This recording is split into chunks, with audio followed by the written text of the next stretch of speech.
Santa Missa tem muita coisa a nos falar. Nós participamos 11 aulas só sobre oração, só sobre meios de oração, caminhos de oração, tipos de oração. Então, foi 11 aulas, né, Sr. Nery? Então, nós participamos aí 11 aulas só sobre a oração. Só que, quando nós estudamos a oração, nós entendemos a oração com um fim último, né? Apontando para um fim último, né? E esse meio de oração que nos aponta ao fim último dentro da nossa vida espiritual, com certeza o fim último para nós é a bem-aventurança eterna, né? É a glória. Mas, vivendo ainda nessa terra, não estando na bem-aventurança eterna, não podendo viver a felicidade plena, que só viveremos no céu, esses meios de oração, elas têm um fim terreno, que é o nosso encontro pessoal com Jesus Cristo na Eucaristia. Então, todo meio de oração que nós temos, desde o dia até a noite, nos prepara para o outro dia nos encontrarmos com Cristo na Santa Missa, na Eucaristia. A oração deve nos preparar para o encontro na Eucaristia, né? A Eucaristia é o ápice de todas as orações, né? Então, o ato de uma vida interior profunda, com práticas de vida espiritual, deve nos levar a esse fim último. Eu uso o termo aqui terreno porque não é o fim último ainda da glória eterna, mas já é um outro plano já, né? Se tratando de Santa Missa, estamos tratando de algo sobrenatural, né? Mas a nossa vida espiritual deve converger a Santa Missa, deve apontar a Santa Missa. Então, nós nos preparamos, nós temos a nossa prática devocional, nós temos os meios de oração que nós aprendemos em todas as aulas para chegar ao encontro pessoal com Jesus Eucarístico. É esse o fim, tá? Então, nós precisamos ter isso em mente, esse dever em mente, né? O início da vida cristã teve algo de místico para eles também. Toda a sua vida, sua vida moral, sua vida, seu comportamento, todas as suas celebrações, sendo judeus, eles tinham um método celebrativo judaico, né? Porém, a partir do Verbo encarnado, da crucifixão de nosso Senhor Jesus Cristo, da ressurreição, essas celebrações, essas cerimônias judaicas, ela tem um novo sentido. Ela tem um novo significado para eles, né? E esse significado é eucarístico. Não tem outro sentido para eles. É um significado sacramental. Já não é mais um significado judaico. Então, as celebrações, por hora, são as mesmas, né? Os tipos de orações que se remetem à vida de oração deles, de certa forma, no início, é a mesma do que a dos judeus, porque eles são judeus. Mas eles dão um novo significado aos encontros deles, né? A fração do pão, dita em Atos dos Apóstolos, essa fração do pão é a celebração eucarística, é a memória, né, da Santa Ceia, de Jesus instituindo a Eucaristia. Isto é o meu corpo, isto é meu sangue. Fazer isto em memória de mim. Então, essa memória, tornar vida de novo. O sacerdote faz uma celebração depois da comunhão. Eu não sei como é que é certinho a oração, mas ele diz mais ou menos assim que para que aquele fato significativo da Eucaristia torne real aquilo que significa, né? Aquele ato da Eucaristia se torne real em nós, né? A partir daquilo que é significado, eu vou usar esse termo simbolismo, mas não na sua totalidade significativa. O simbolismo, de certa forma, representativo daquilo que Cristo fez na Santa Ceia, mas para que se torne vida aquilo que está querendo significar, né? E a Eucaristia é isso, é tornar vida, é ter memória, viver de novo, né?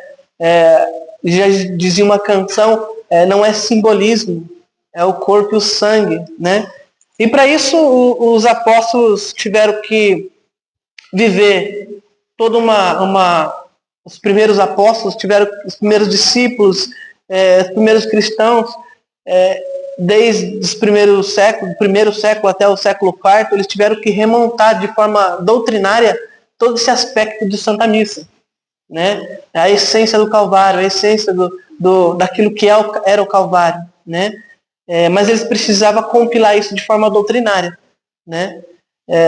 Só que para compilar de forma doutrinária eles precisavam vivenciar, né? Então a vida torna a doutrina. Símbolo dos apóstolos, a palavra símbolo dos apóstolos significa ensinamento dos apóstolos, que é o mesmo que o credo apostólico, a oração do credo, né? E essa oração do credo traz toda a essência daquilo que é a fé da igreja, né? Crer em Jesus Cristo, seu único Filho, nosso Senhor. E essa oração do credo, esse símbolo dos apóstolos que está dentro da Didaquê, é um dos primeiros catecismos da Igreja Católica, ali também nesse Didaquê, que é o primeiro catecismo, ele tem essa forma doutrinária da Santa Missa, né? O ofício sacramental da Santa Missa. Então, há uma forma muito... não vou usar esse termo, sistemático, eu ia falar sistemático, mas não é a palavra certa. Tem uma forma toda doutrinária e teórica a respeito da Santa Missa. Mas, contudo, é resultado de uma vivência dos primeiros discípulos, né? Como entender isso? Desses antigos ritos, vai dizer Daniel Hobbes, o mais comovente é o da comunhão. Ele está citando de vários ritos espirituais que os primeiros apóstolos tinham, como o batismo, catecumenato, a imposição de mãos. Então, dentre esses, ele está falando que o mais comovente é o da comunhão. Os primeiros fiéis perseveravam na doutrina dos apóstolos, como diz em Atos dos Apóstolos, na fração do pão, nas orações. E esses ágapes fraternos, que era como eles chamavam, ágapes fraternos, né? Era, de fato, ali o rito eucarístico. Admitiam como a atual Eucaristia um sentido bem superior a todos os outros meios. Em todos os países, a refeição em comum é um rito de união, e entre os judeus, a refeição sabática, que é a reunião do sábado, né? Os judeus guardavam o sábado. Então, a refeição sabática iniciava-se partindo solenemente o pão, consagrando ao Senhor. Na prática cristã, há certamente mais alguma coisa. E se o Atos não estabelece um anexo formal entre estas cerimônias comunitárias e a memória de Cristo, a sua similitude, a sua semelhança sugere que ele existiu no espírito dos fiéis. Em caso contrário, como se teria compreendido nos evangelhos a frase que Jesus pronunciara durante a última ceia? Fazer isto em memória de mim? Então, é claro aqui que existe uma cerimônia parecida na qual os judeus vivenciavam e que os primeiros cristãos trazem essa cerimônia um tanto parecida com um significado novo, mas não de forma explícita, não de forma querendo mostrar que isso é um significado novo. De tal forma que eles não faziam essas frações do pão de forma pública, né? Então, não era tão explícito, mas havia a mística dentro do interior dos primeiros cristãos. A consciência e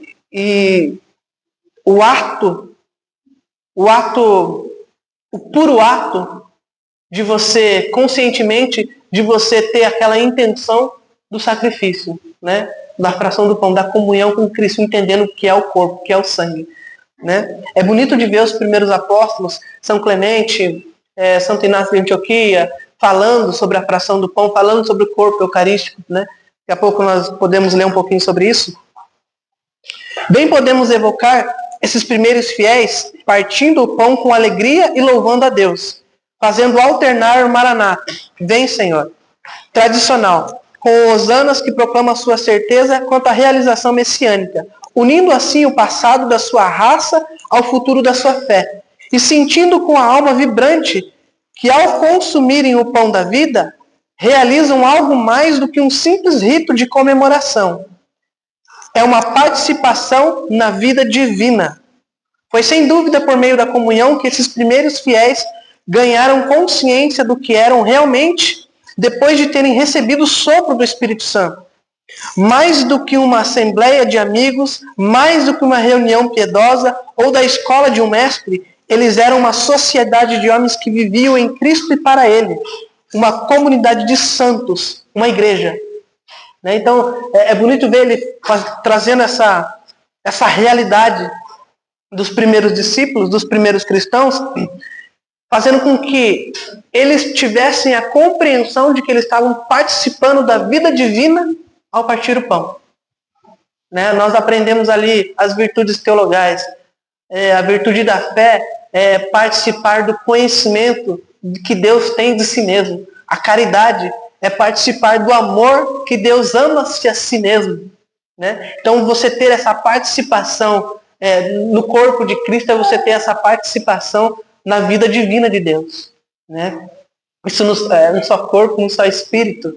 Na consagração eucarística nós pronunciamos essas palavras. Então, aqui reproduz aquilo que é a Santa Ceia, mas também tem uma alusão, uma reprodução do Santo Sacrifício com relação ao Antigo Testamento.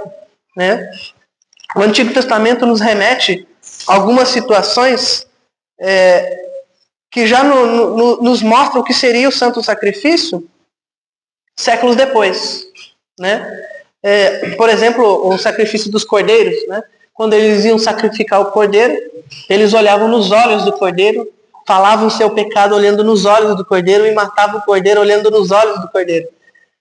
Era uma maneira simbólica deles compreenderem que era um sacrifício puro, verdadeiro, e que eles tinham que ter a reta sinceridade em dizer o seu pecado.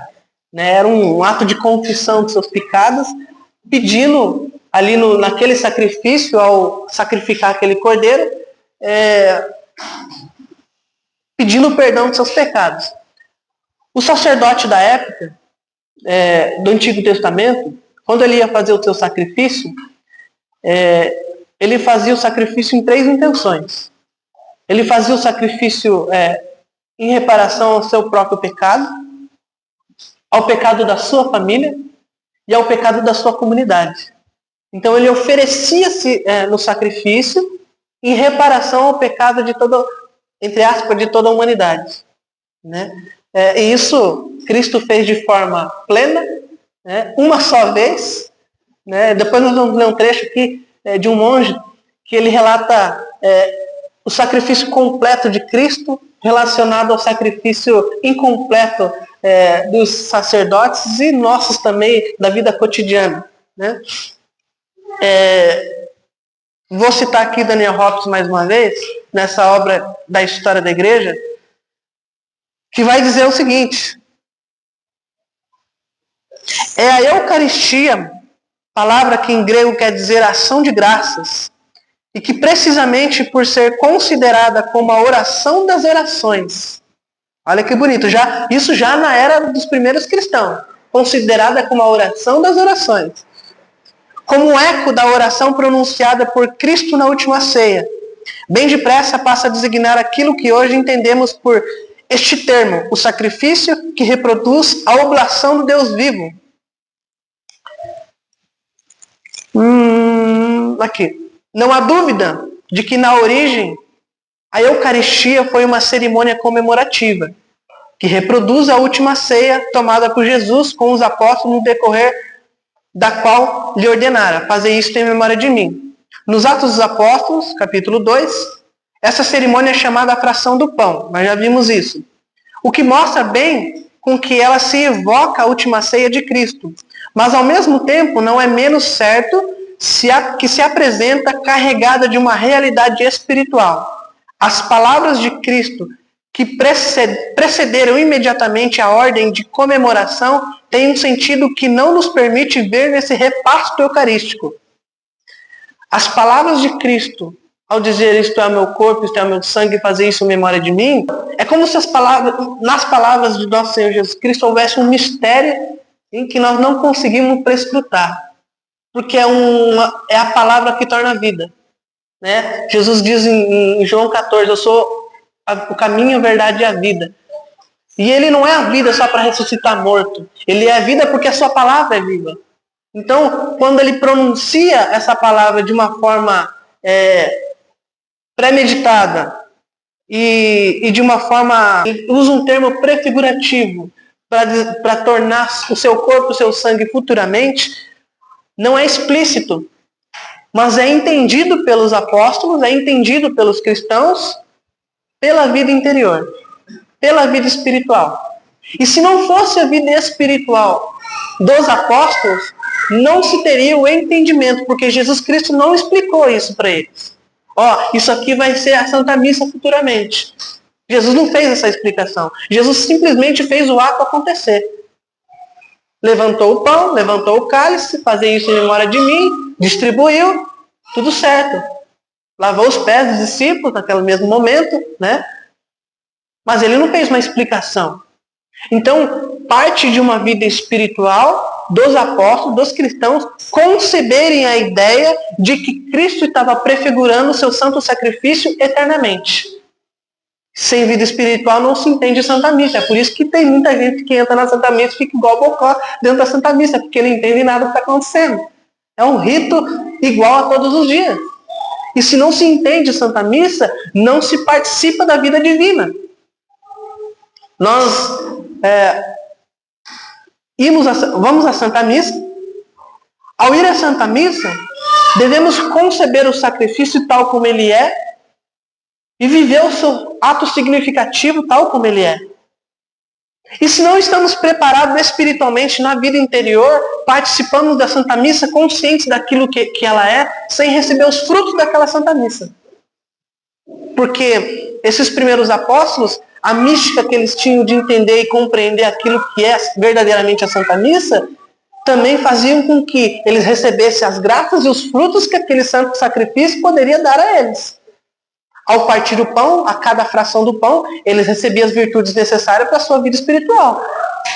Era o corpo, era o sangue que eles recebiam. Perfeito.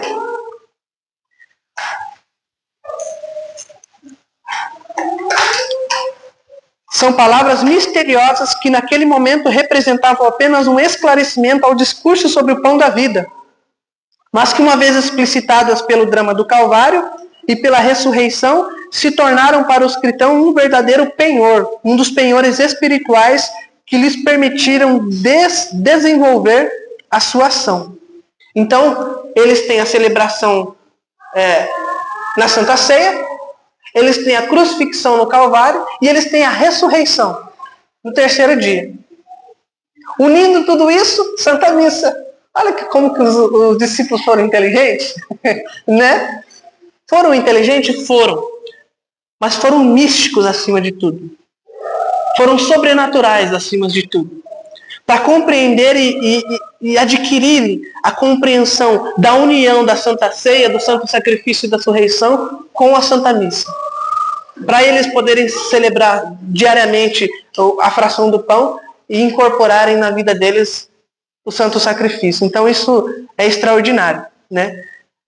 São Justino, ele vai falar algo muito bonito sobre a Santa Missa, e ele vai trazer uma conotação para nós daquilo que é a Eucaristia, o corpo e o sangue. São Justino é um grande apologista do século II, mostra perfeitamente o lugar central que ocupa na fé e o seu alcance. Ele está mostrando para nós o papel que a Santa Missa tem na nossa vida espiritual. Chamamos a este alimento Eucaristia e ninguém pode ter parte nele se não acreditar na verdade da nossa doutrina. Primeiro ponto. Ninguém pode fazer parte do Santo Sacrifício, ou seja, ninguém faz participação da vida divina se não acredita na nossa doutrina.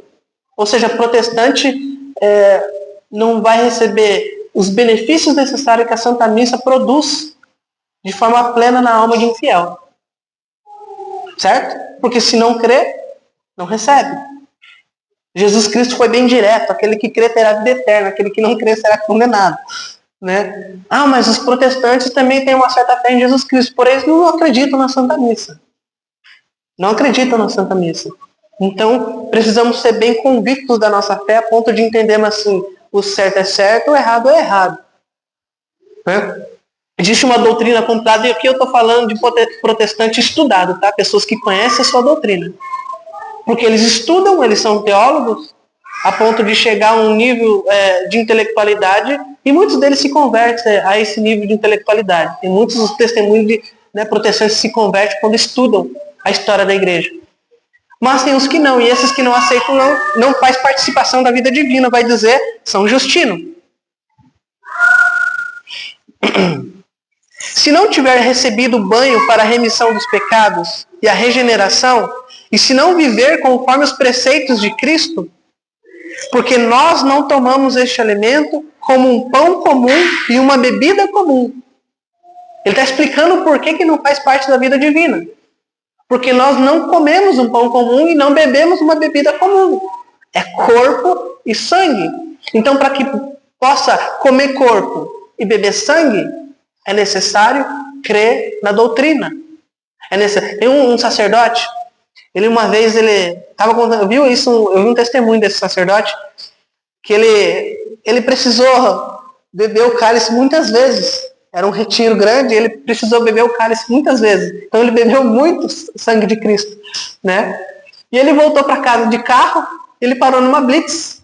Aí disse que esse sacerdote tremia de medo. Tremia, porque era vinho, né? Entre aspas, né? E Cristo provou ele. E ele tremendo para fazer o bafômetro, tremendo. E o policial, por que treme? Não, é preocupações. E ele faz o bafômetro e não tem, ali não mede nada de álcool, nada, zero álcool.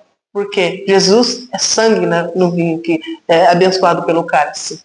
Né? Então, não é, o sacerdote consagrou, gente, não é mais pão, não é mais vinho. Acabou, ponto final, não tem mais assunto. Ou seja, quem não participa não crê nessa verdade, não participa dessa vida divina.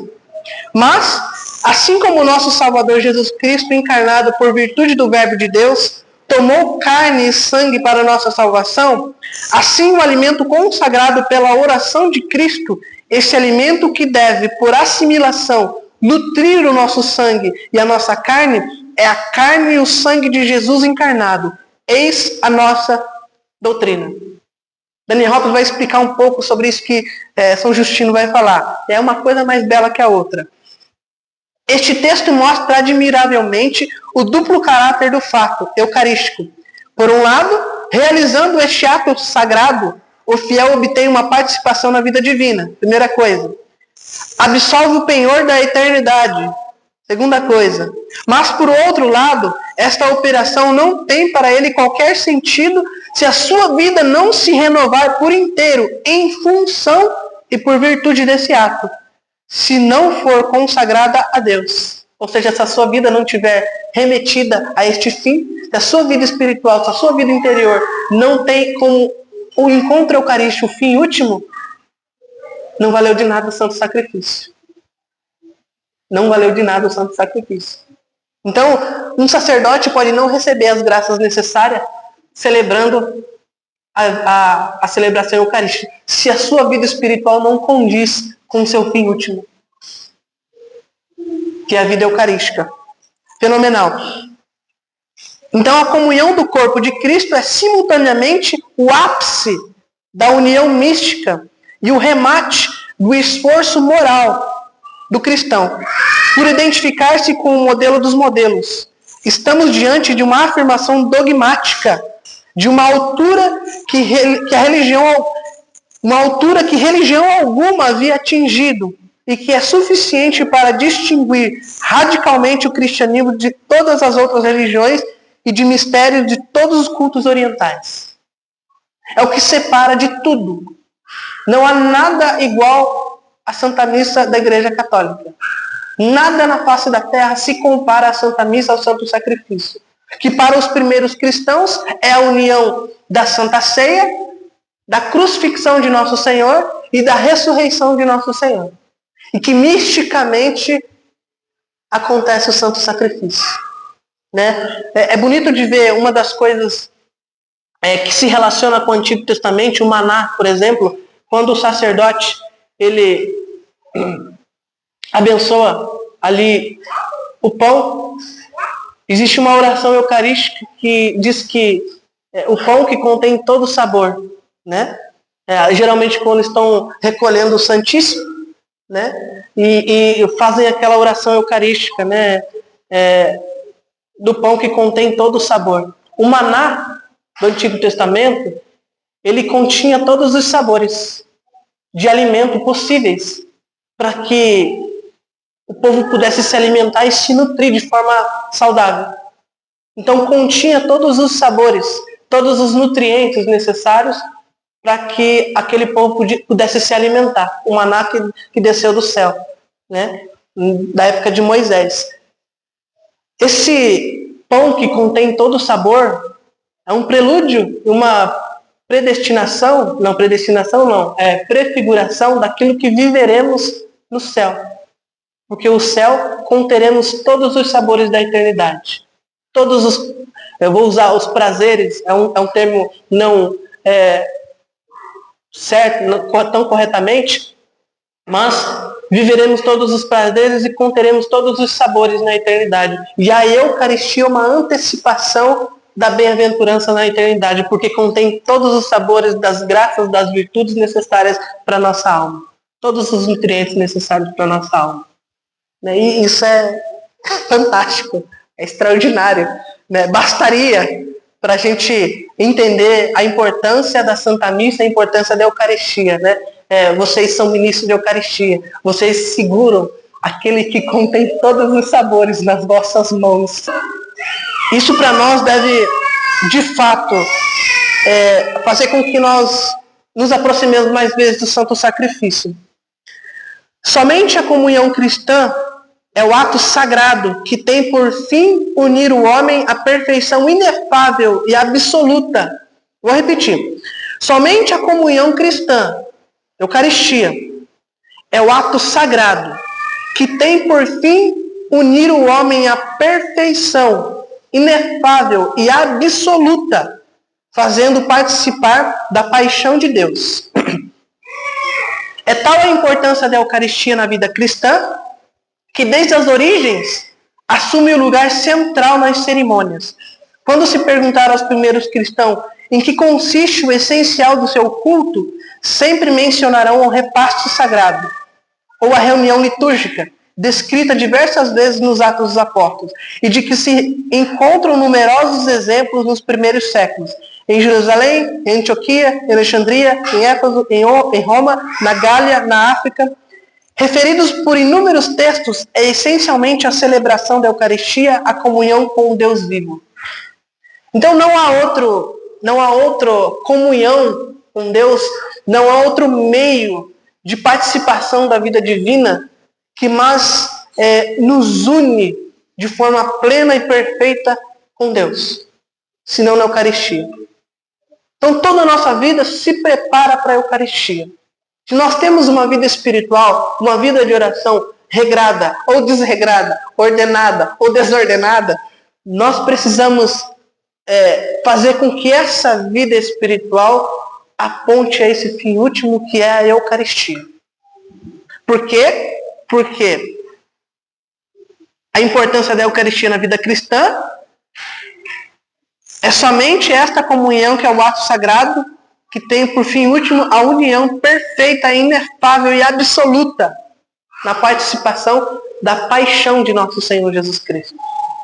E aqui de forma muito concreta, muito reta, muito direta, é na paixão de nosso Senhor Jesus Cristo. Muitos santos meditavam a paixão de nosso Senhor Jesus Cristo de forma...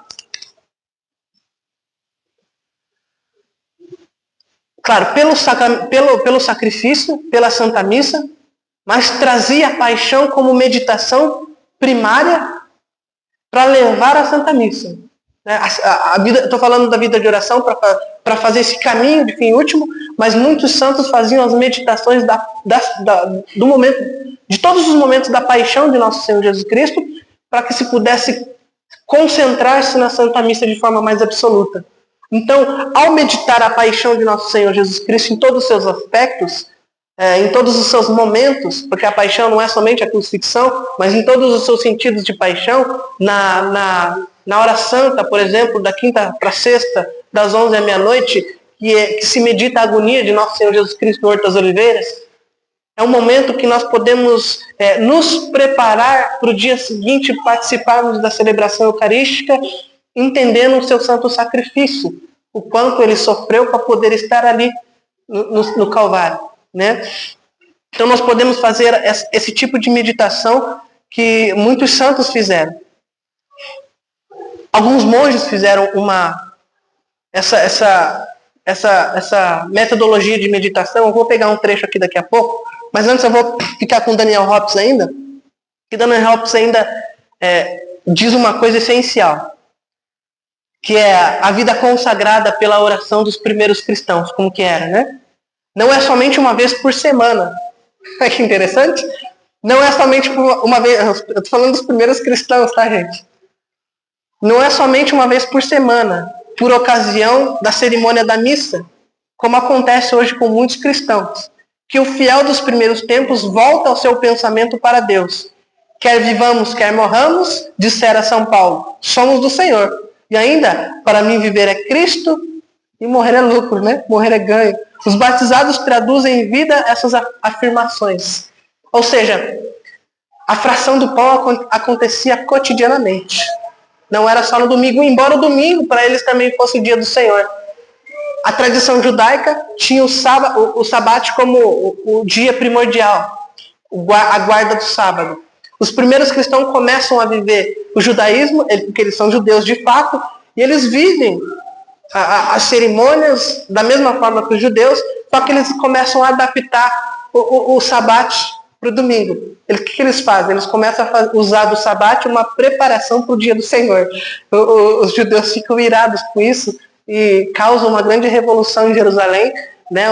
Uma grande perseguição de judeus contra cristãos. Isso é um dos motivos, né? Que eles começam a trocar o sábado pelo domingo, né? Os cristãos começam a trocar o sábado pelo domingo.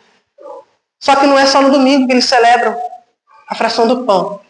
É todos os dias. Então todos os dias é dia de Santa Missa, né? Graças a Deus a gente tem essa graça, né? Infelizmente muitos não têm essa graça, né? O irmão trabalha, né? Não consegue. Você também trabalha, não consegue participar da Santa Missa todos os dias, né?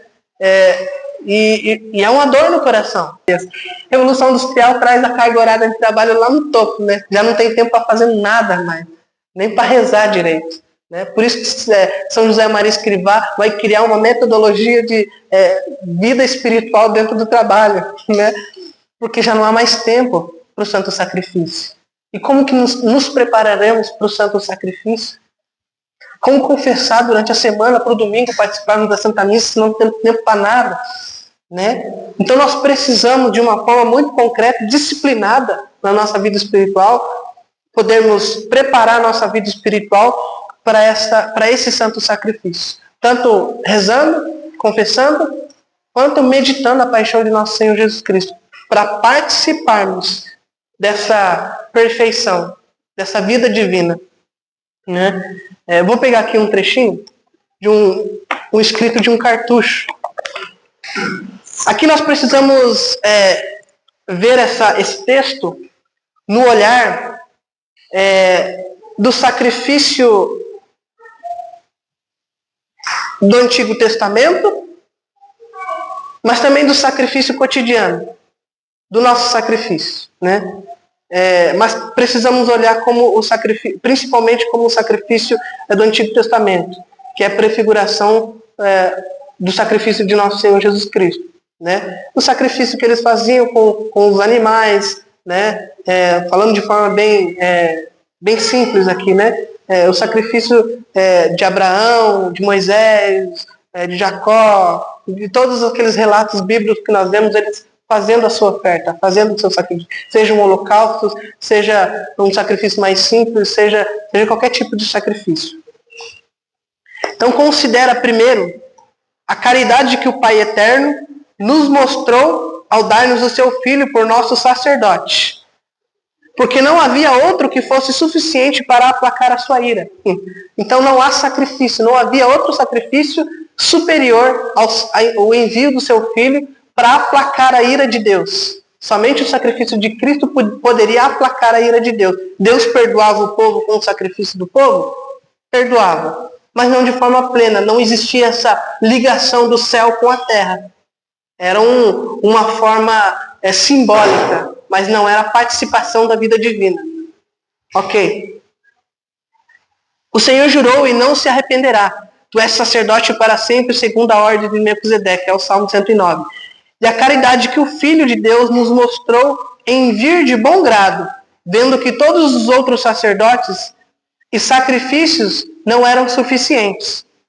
Tal é, com efeito, o pontífice que nos convinha, santo, inocente, imaculado, separado dos pecadores e elevado além dos céus, que não tem necessidade, como os outros sumos sacerdotes, de oferecer todos os dias sacrifícios, primeiro pelos pecados próprios, depois pelo seu povo e depois dos seus familiares. Por isso, o fez de uma só vez para sempre. Olha que extraordinário. O sacerdote de antigamente fazia vários sacrifícios para o perdão dos pecados de várias pessoas e teria que fazer um revezamento de sacerdote para entrar no templo e oferecer o seu sacrifício, para que o fogo permanecesse aceso no altar. Vai dizer em Levítico que o fogo permaneceria aceso no altar sem jamais se apagar. Como que o fogo ficaria aceso no altar? É o revezamento de sacrifício constantemente, perpetuamente. No Arautos tem missa perpétua. Sabia disso? Lá em São Paulo tem missa perpétua. Não para. O tempo todo, de hora em hora. Sai um sacerdote, entra o outro e celebra outra Santa Missa. Perpétua. Só que aqui ele está falando que se o sacrifício daquele povo não tinha essa eficácia de participação da vida divina e que eles tinham que fazer constantemente, o Filho de Deus desceu e em uma só vez fez o sacrifício que remiu a humanidade inteira. Esse é o sacrifício de nosso Senhor Jesus Cristo. Enquanto a lei elevava ao sacerdócio homens sujeitos à fraqueza, o juramento que sucedeu à lei constitui o Filho que é eternamente perfeito. O oferecimento de sacerdotes imperfeitos, cheios de pecado, agora é oferecido o grande sacrifício por um único sacerdote que é perfeito. E é por isso que lhe é possível levar a termo a salvação daqueles que por ele vão a Deus. Porque vive sempre para interceder em seu favor. Segundo, considera quão bem desempenhou o ofício de sacerdote, que é rezar pelo povo.